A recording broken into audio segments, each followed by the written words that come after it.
Muitas pessoas já fizeram uma ressonância da coluna, seja cervical e lombar, e identificou uma hérnia de disco. E lá está escrito uma hérnia C2, C3, C5, C6, L2, L3. O que seriam essas letras? Vou te explicar aqui rapidamente para você entender. Eu sou Abraão Ximenes, neurocirurgião, especialista em cirurgias da coluna. Te ajuda a evitar problemas neurológicos e da coluna, sua e da sua família. Então aproveita aqui já para seguir esse perfil e encaminhar esse vídeo para o máximo de pessoas, principalmente para aquelas que têm problemas de coluna, de hérnias de disco, para não sobrar mais nenhuma dúvida.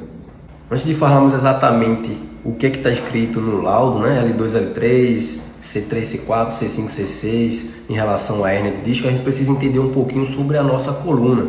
A nossa coluna é formada por vértebras, que são essas partes ósseas.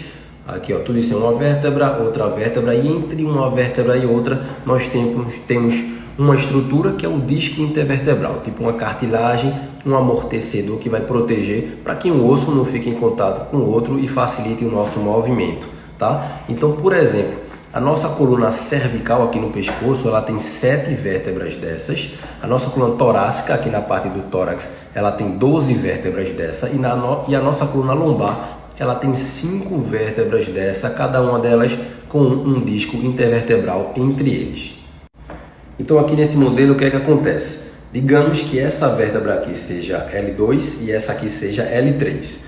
Entre essas duas vértebras, esse disco intervertebral ele está saindo do seu local de origem, o que forma o que a gente chama de hérnia de disco. Essa hérnia de disco, por exemplo, pode apertar esse nervo que está saindo aqui nessa região e provocar, por exemplo, uma lombociatalgia. Ciatalgia é aquela dor no território desse nervo, pode ir inclusive para a perna até o pé. Tá? Se essa vértebra aqui for L4 e aqui for L5, a gente chama essa hérnia de hérnia L4, L5. Se for uma hérnia entre a vértebra L3 e L4, seria uma hérnia L3, L4. Então espero que essas informações tenham sido úteis para você. Não esquece de seguir aqui o perfil e encaminhar esse vídeo para o máximo de pessoas, principalmente para aquelas que têm problemas de coluna. Até a próxima.